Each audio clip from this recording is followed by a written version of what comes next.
again. Welcome, Joel, and thank you for agreeing to join us. Here we are. It says that I'm now live. Perfect. Now I can see if anybody asks any questions on Facebook as well.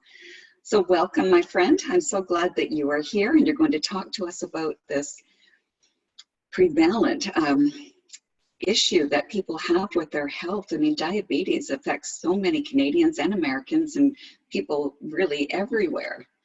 So, and I know that you yourself suffer from this too, but you have managed to get a great control on it, and you impressed your endocrinologists, and now you're out there helping others.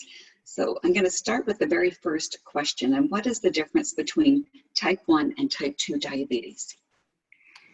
People with type 1 diabetes do not have any insulin. So they need to take insulin medication.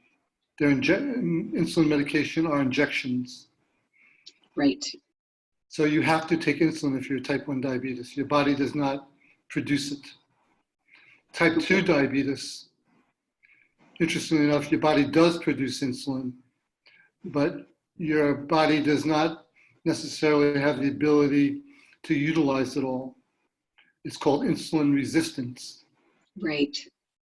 So many people with type 2 diabetes still take insulin.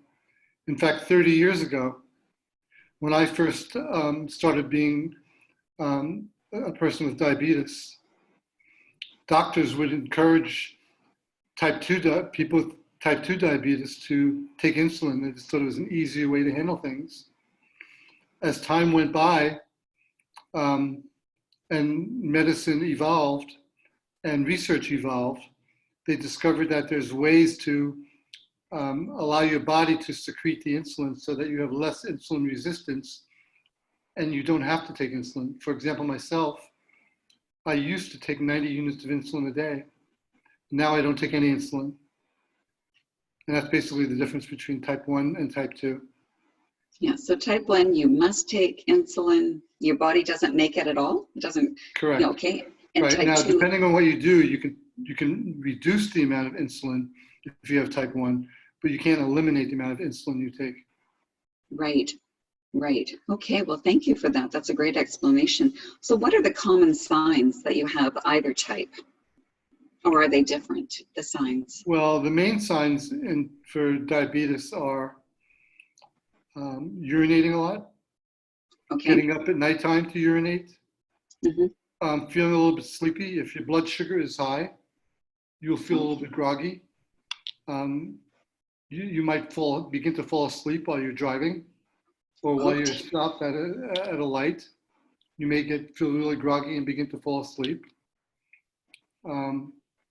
Things like that. You may have a severe sugar craving. Many people have a lot of sugar craving anyway, but a lot of it is related to diet, especially if someone eats a lot of processed foods or high sugar foods.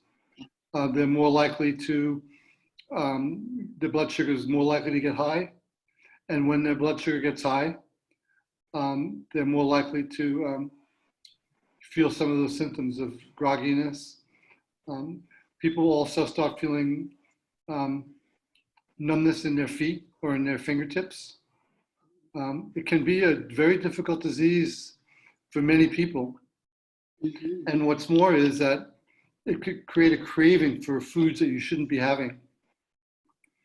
So there's another side to this though, and that is that in many ways, diabetes can be a blessing. Okay.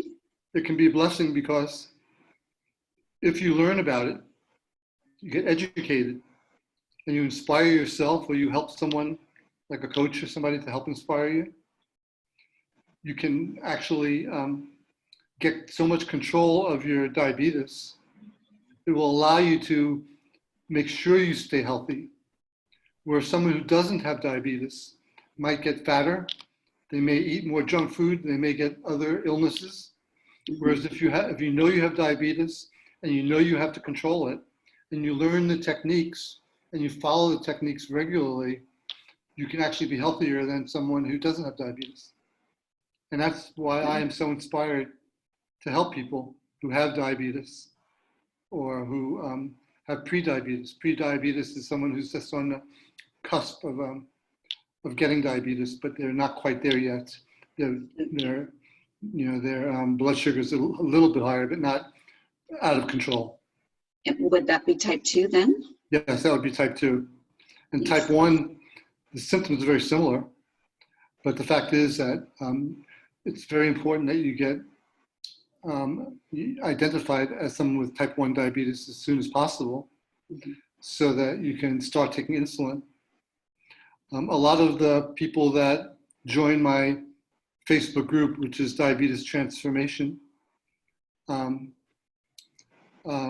I ask them the questions to join the group, one of the first things they want to do is they want to get off medication, or they don't want to take their medication, and they want to do it without medication.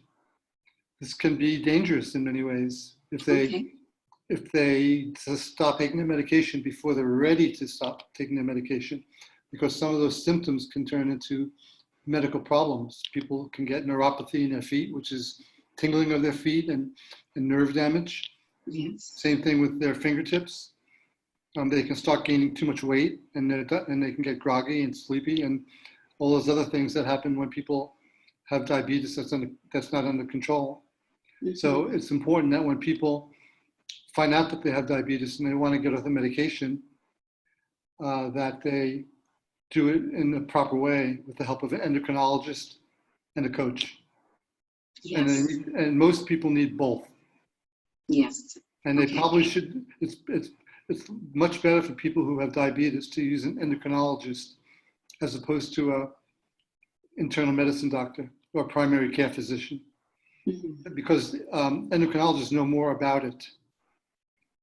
It's much more, it's a complicated disease, and the medicines that should be taken and when they should be taken are something that, number one, are to a large degree individualized, and number two, it's important to take them, and then you can gradually get off of your medicine in many cases.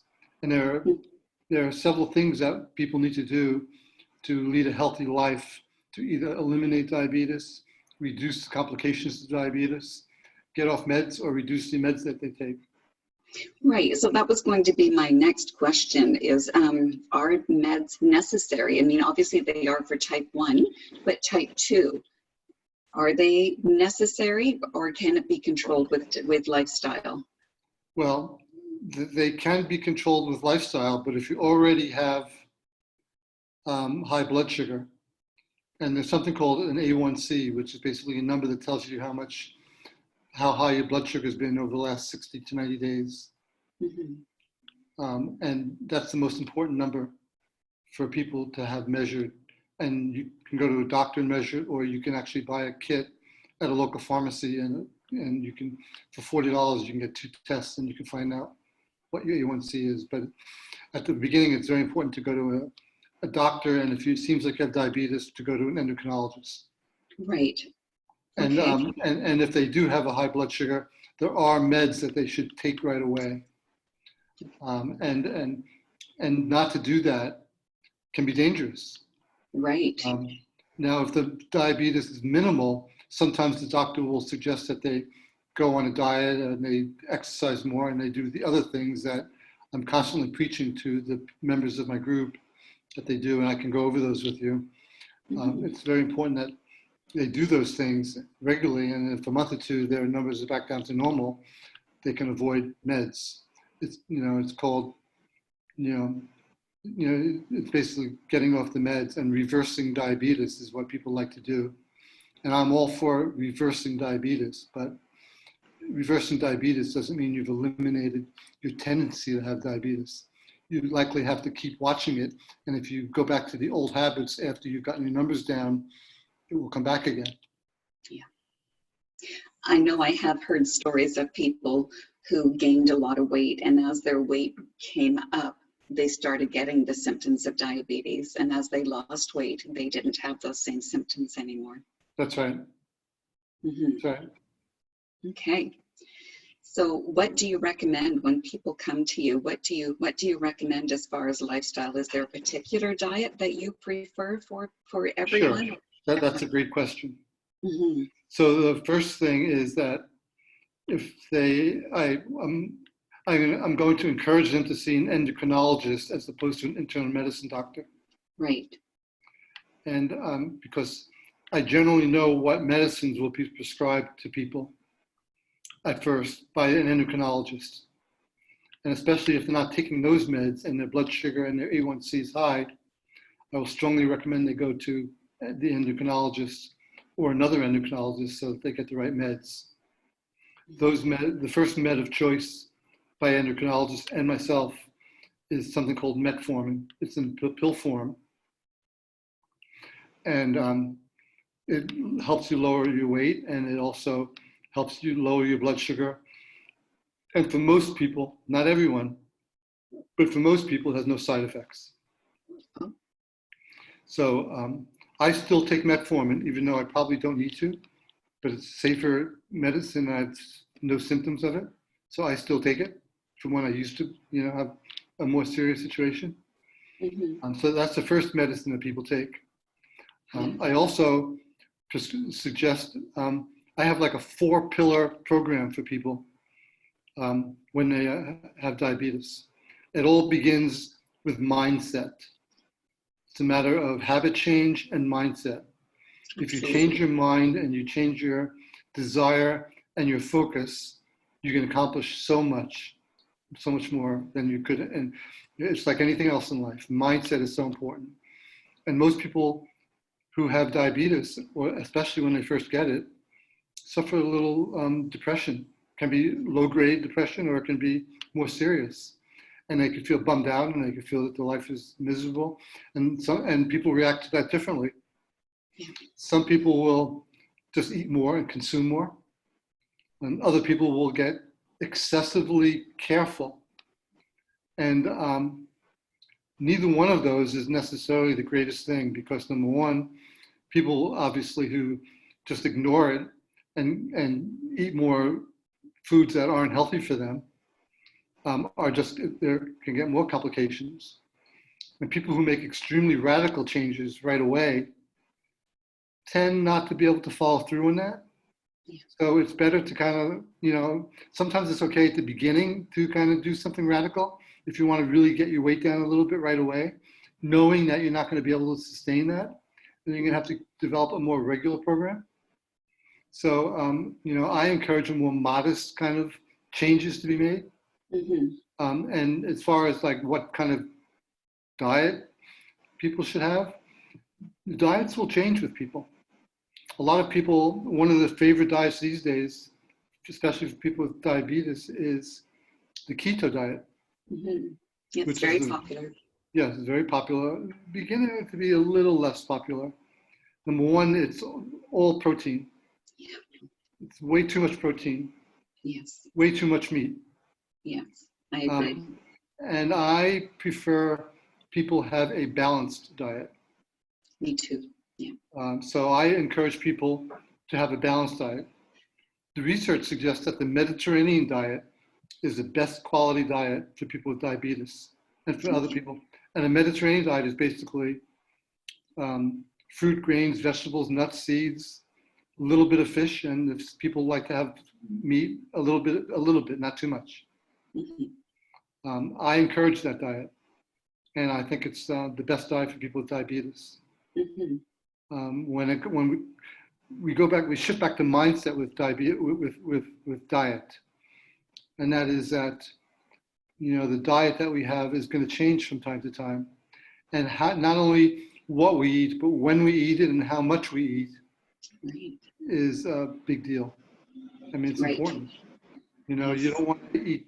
You want to begin to gradually control your diet, so that you're not eating too much, and you're not gorging and filling yourself up too quickly with nothing to, and then there's nothing to show for it in the end. Another thing that people like to do is intermittent fasting. Well, as far as I'm concerned, there are different types of intermittent fasting. The kind that I have, the less radical type, I think is fine. If people choose to lose weight or to lower their blood sugar by eating over a 12-hour period of time from like 6 a.m. in the morning till 6 p.m. at nighttime and not eat anything until the next morning, I think that's fine. More radical types of intermittent fasting, I would want you to consult your endocrinologist before you go along with that, and I would be concerned about that because it gets into that binging kind of deal. When you get too hungry, you create more stress in your body, which creates more the stress hormone cortisol, and it could end up you eating more unhealthy foods. So I'm not a strong advocate of the longer-term intermittent fasting, but I am an advocate of the of the intermittent fasting where you may eat from where you may eat from 7 or 6 a.m. in the morning until 7 or 6 p.m. in the evening and don't eat anything. That has the added benefit of lowering your blood sugar overnight. If you're eating at 10 o'clock at night, you're more likely to have higher blood sugar while you're sleeping, which is better having normal blood sugar in the evening. The other thing that's important is, the word low carb is a big word these days. And low carb is often assigned to the idea of keto, because keto is extreme low carb. To me, for both people with diabetes and people without diabetes, I think it's better to have quality carbs, a little bit less of them than you would normally have, rather than low carb. So if you're eating fruits, grains, vegetables, beans, nuts, and less processed foods. Yes, for sure. Yeah. Processed foods are a killer because they have more calories.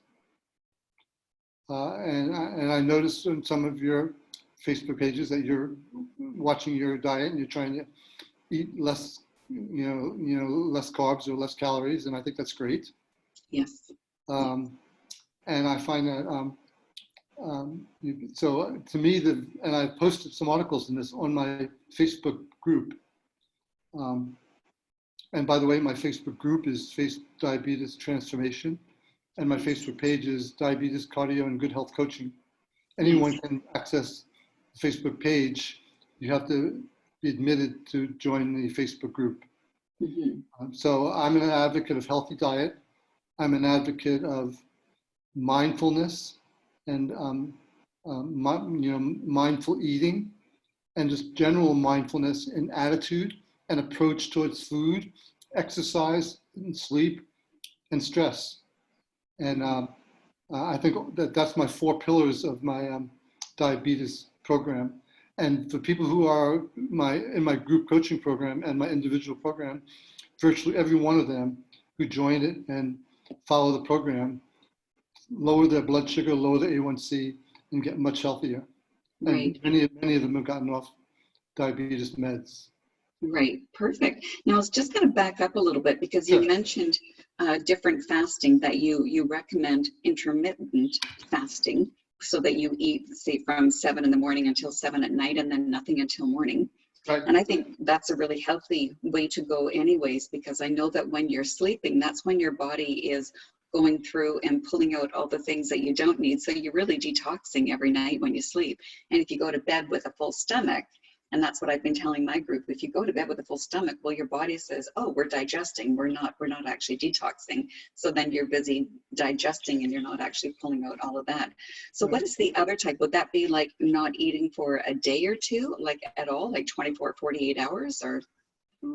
There's different types of intermittent fasting. Some is, eating, not eating for 1 day a week or 2 days a week. I'm not an advocate, I will never suggest that to anyone, especially if they're taking meds, or especially if they run the risk of having their blood sugar go too low. It can be dangerous. Yes, yes. And I also think that, depriving yourself of food for periods of time can lead to binge eating at other times. Yes, for sure. So I'm not an advocate of that, but if the doctor says it's okay for one particular person, it's fine. I think that intermittent fasting can help with weight loss. If you do it the way that I suggested, it can help with weight loss, it can help with maintaining your blood sugar, and it can help you sleep better. And sleep is another aspect of my program where I Okay. talk about, where I kind of, I have some of my lessons talk about ways of having more peaceful sleep and longer sleep. And I Hmm. encourage 7 to 8 hours of sleep every night. Yes. And I try and encourage people to have more sleep. And then another thing that I encourage to reduce stress is deep breathing and meditation. And I know that you integrate that into your program for the general public. And I think that is Absolutely. fantastic. And I encourage that. Right. And And that's what I was going to ask you next is what about stress? How does stress affect diabetes? stress has a tremendous effect. It creates more cortisol, which is a stress hormone, Yeah. and it can raise your blood sugar. Hmm. So one of the objectives is to reduce the stress. And the ways Yes. that we reduce the stress is one is morning meditation. Another is deep Yes. breathing exercises. And I find that many people have a hard time meditating, and that's understandable. Yeah. It's not a practice that people are used to, and it's a matter of sitting there quietly without. And sometimes I recommend that people do deep relaxation um, for 20 minutes, 10 minutes, or a half hour as a substitute or before they learn how to meditate. Hmm. And there are many programs, and I posted one or two on my program. If other people want to see it, I can post some others too, where there are techniques through yoga groups. Yoga groups have deep relaxation classes online. So you can learn to do that, and there's a wide selection of them online. So it's very relaxing. You can make up a lot of sleep by doing deep relaxation. You can't make up a whole night's sleep, but you can get a lot. Sometimes if I have a bad night's sleep and I'll get up in the morning and an hour later, I'll do a deep relaxation for 20 minutes and I feel very well rested. Whereas before I did Oh, the deep relaxation, I felt kind of tired and had the results of a bad night's sleep. We all have occasional bad night's sleep. absolutely. Absolutely. Yeah. And sleep is so important, as you say. It really is. And, to recover and detoxify. And yeah, definitely. Right. So Yeah. my program involves the mindfulness, which is the key. With mindfulness, you can lead into all these other aspects. You can change your diet habits and you can change what you eat. And changing what you eat will change from time to time. It will evolve. There's other diets that are good, like the DASH diet. That some people have, you like the vegetarian low-fat diet, and that's fine as long as people get enough protein. Uh, Yes. the DASH diet is very good. Um, I don't know that much about it, but I've heard good things about it and people that Yeah. encourage it. Um, I like the Mediterranean diet. Um, and I have clients that are on the keto diet. People who are on the keto diet tend to, can often lose weight fast Hmm. at the beginning. As long as they understand it's a short-term thing, Yes. you know, and even if they think they're going to keep it up, more likely than not, virtually everyone I know who's done it can't keep it up. And Yeah. sometimes it leads to something unhealthy because the balance is too imbalanced. I think we all need protein, vegetables, grains, fruits, seeds, nuts. We need everything. Yes, I agree. You really want to be following something that's not just a temporary fix because, like you say, it's easy to fall back into old habits. Right. But if Right. you adapt a lifestyle, a diet that's going to fit your lifestyle, that's sustainable, and you can just keep going with it. Do you remember the magic plate that we learned in health coaching? Just making sure that you've got those foods from all the different groups and including healthy fats. It's really That's right. important. That's right. Yeah. I agree. Yeah, for sure. So, It sounds okay. like you give advice to your clients too. Yeah, for sure. I do believe in doing something that's sustainable because I have found, I know people that have done the keto as well, and for sure they lose weight, they look amazing, but they can't keep it up. But I Another know I important, couldn't. I another couldn't important, just, another important thing is, especially during this time of the pandemic and COVID-19, there's gonna be times when people fall off the wagon and they're gonna binge, and yes. it's okay. It's life, you know. Yeah. It's just a matter of getting back up and getting back on track with eating more healthy. Yes. And That's what I'm a lot doing. of people are gaining weight from doing that. Yeah. And and then the other thing that's important is exercise and moving. depending Right. on where you're at. Hmm. Before the pandemic, I was going to the gym 6 times a week. Now I have a Garmin watch, but most watches these days can count steps. I actually literally do 10,000, I average 10,000 steps a day, which is quite a few. Hmm. And, um, and then I now have some weights in my house. My gym is open. I happen to belong to a safe gym because they don't allow showers in the gym. And they've taken away the barbells and the dumbbells and the weights, but they still have the machines which they can scrub off. It's harder for them to scrub off the weights and the dumbbells, so that they've eliminated those, but they have the machines. Hmm. So I think it's safer. So at one point soon, I've done it a couple times. As long as the infection is not in my area too much, I'm going to start going back to the gym. But in the meantime, I'm doing my 10,000 steps and I'm lifting some weights at home. Good, good for you. Now you're in Washington, D.C., Yes, approximately. Yeah. right. And how is the And pandemic in your area? it's pretty safe right now, but Is it? uh, I watch the infectious disease doctors pretty carefully. I watch um, I listen to their videos and their podcasts. And Dr. Osterholm from the University of Minnesota is one of the ones, and of course Dr. Fauci. And I'm sure there are Canadian. You're in Canada. I'm sure there's some Canadian doctors that are great too. And Canada is doing much better than the U.S. Yes. Um, but from what I understand, a lot of doctors are going to predict that the COVID-19 is going to get worse in the fall as students go back to college and they act a little bit more recklessly Yeah. and they think, like most teenagers or 20-year-olds or 22-year-olds, they think that they can do anything and they'll be fine. So it's going to catch like wildfire in the colleges, and I think it's going to spread in the fall. So I'm a little concerned that in my area, it's going to catch on in the fall too. And in the United States, we just don't have a uniform plan where they're watching it everywhere the same way. So even, for example, New York got rid of it after they had a terrible bout with it. They did have a terrible People can time. travel to New York and bring it back. So it's, until we have a vaccine, I think that it's going to be with us for a long time, which is kind of sad. It is. Well, we'll see how it goes. I think now is a really good time for people to be prepared, to make sure they have their masks, to make sure they have their gloves. And so Right, at least if they're going out shopping and they're around other people, then they are at least they've got their protective gear, to be right. And careful. diabetes and obesity and Yes. age are all three different high risk factors. So um, people who have any of those should make sure they take good care of themselves. Absolutely. Now, diabetes is one of those diseases that you can go blind, I believe, with it. You can have your leg amputated or your feet amputated. That's So right. is it true about the blindness? Yes, yeah. Yeah, So it's a serious, serious disease. that's right. And there are a lot of people walking around with diabetes that haven't been diagnosed with it too. A huge amount Oh, of people. wow. And so you think that they would notice now getting thirsty is one of the signs, right? Did you say that? I know Yes, you did say yes. urinating a lot. Getting thirsty, drinking a lot. And the Yes. worst thing people can do is start drinking fruit juice. Uh, Mm. too much sugar concentrated. Right.